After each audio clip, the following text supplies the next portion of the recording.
Recently, we released our findings from our field trial for hypersexual disorder that's been proposed for the DSM-5. And it's received a lot of attention in the media, and I've been on a lot of radio shows and television news media to talk about it. And I wanted to take an opportunity to talk about it maybe a little bit more at length than what we often have time for in these media interviews. The first thing I want to talk about is maybe the history of hypersexual disorder, or the proposal for hypersexual disorder that came about largely because of Dr. Marty Kafka from Harvard and his efforts as member of the work group for sexual and gender identity disorders chaired by Dr. Ken Zucker. And Dr. Kafka, with input from others, went through an extensive literature review, looked at a number of studies that have been published on patient populations and others for what was often in the literature characterized as sexual addiction, sexual compulsivity, and other such labels.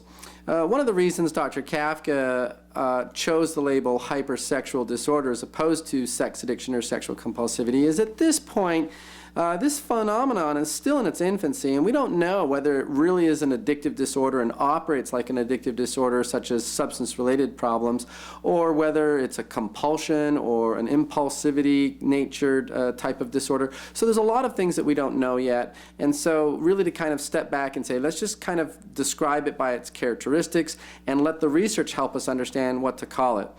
So the DSM-5 is coming out in 2013, and before any disorder can be included in that's being considered as a new disorder, a lot of evidence has to come about and studies and research to kind of build support for this actually being a mental health disorder. And a part of that involves field trials. So what we did is our team went around and interviewed patients from around the country who were seeking help at various mental health clinics for what they characterized as, dysregulated sexual behavior, sexual addiction, and so forth. And we took the criteria that Dr. Kafka and the DSM-5 Workgroup proposed, and we took it for a test drive. And what we found, I think the most prominent finding in our study, was that this criteria did a really good job of characterizing and classifying these patients. And more importantly, it didn't misdiagnose or falsely diagnose patients that were seeking help for other disorders. That was a big concern, and as part of the controversy is that, there's a lot of people that are going to be misclassified or misdiagnosed. And in fact, the threshold criteria for hypersexual disorder is a lot higher than the threshold that has been placed on depression, substance abuse disorders, and pathological gambling. And part of that is to protect against misclassifying people with a sexual disorder when in fact they don't have a sexual disorder.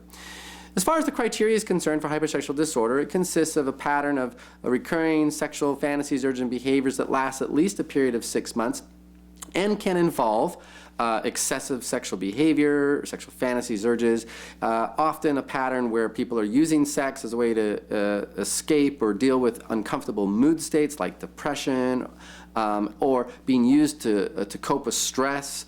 But more importantly, that the behavior is being acted out in such a way that there's a disregard for any kind of consequences for emotional or physical harm to themselves or others. And these patients are reporting feeling powerless or having a diminished sense of control to change. They make efforts to change, but they're not able to. And so the pattern of behaviors causes distress, or it interferes with their life in some important way, and it can't be induced by drugs or alcohol or be due to like a manic phase of bipolar disorder or medical condition.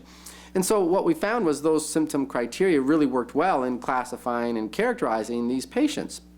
A lot of these patients did report disregarding risks for consequences, and in fact we did another study earlier this year that came out in the Journal of Behavioral Addictions that really talked about hypersexual behavior consequences. We developed a scale, and it really did note, and in the DSM-5 Field Trial we also found this observation that these patients were experiencing a lot of consequences. In our study that was released in the Journal of Sexual Medicine, 16% of these patients had at one point, at least on one occasion, reported experiencing job loss because of their sexual activities. Or we had 39% that reported they lost a significant romantic relationship or had a marriage dissolve as a result of their activities. We also found significantly 27% of the patients on at least one occasion believed they had contracted or there was evidence that they had contracted a sexually transmitted infection as a result of their behavior. What was even more interesting about the nature of these patients was that a large percentage of them reported that they believed their sexual behavior started to become problematic in their adolescence, and by young adulthood, 80% of these patients said this is when these symptoms started to materialize in their life. We found that a lot of the patients that were engaging in these behaviors were predominantly engaging in things like compulsive masturbation to pornography. That was a #1 activity that these patients reported. And again, what this disorder does is it doesn't pathologize that behavior. What we're saying is these people are using that behavior in this, what we believe to be pathological way. What we also noticed that there was a lot of people engaging in multiple affairs or serial one-night stands that were potentially putting them at risk. The people that were engaging in solo sex behavior had on average about 15 partners in the previous 12-month period. We also took a look at kind of the course. Some people were engaging in this like a binging behavior, like people that had eating disorders. Other people were just chronically, consistently engaging in these behaviors. But what was really interesting is that a lot of these patients would really report that this really was reaping havoc in their lives, and they were genuinely seeking help to try to change.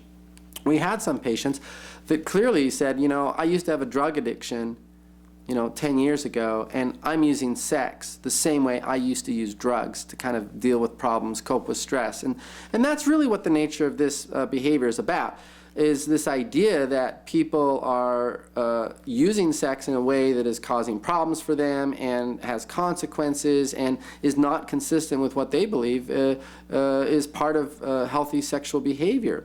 That being said, we've had a number of people ask us in the media, well, aren't people just using this or wanting this to be a diagnosis so they can use it to escape consequences or rationalize cheating on a partner or these kinds of things? And the truth is, diagnoses of any mental health disorder doesn't help you avoid consequences. Drug addicts still get arrested and have their kids taken away. People that have problems with pathological gambling still have banks foreclose on their mortgages and they lose their homes.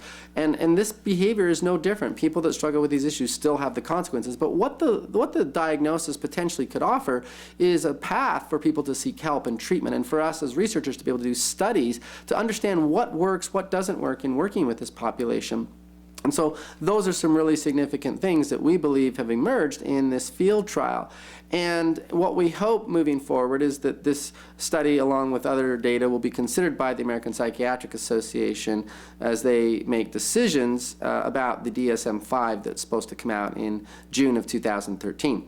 What we will say, and I think it's important to clarify, is that hypersexual disorder, if it's accepted, isn't just going to jump into the front pages of the DSM and be a full-blown diagnosis. At this point, it's being considered for an area of the DSM that's reserved for disorders that are preliminarily being given consideration as having scientific merit, but require a lot more research to really be a bona fide disorder.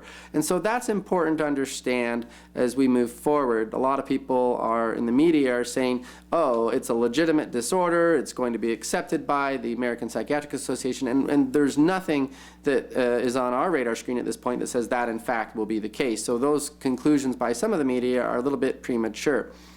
And so what we hope really is we continue to press forward and we continue to do more studies, that we will really try to illuminate the constellation of characteristics that are associated with this, and really in an attempt to try to understand this problem, but help the patients that are reporting these difficulties so that they can get treatment, and treatment that's effective in attenuating and reducing these symptoms and helping them live healthier and happier lives.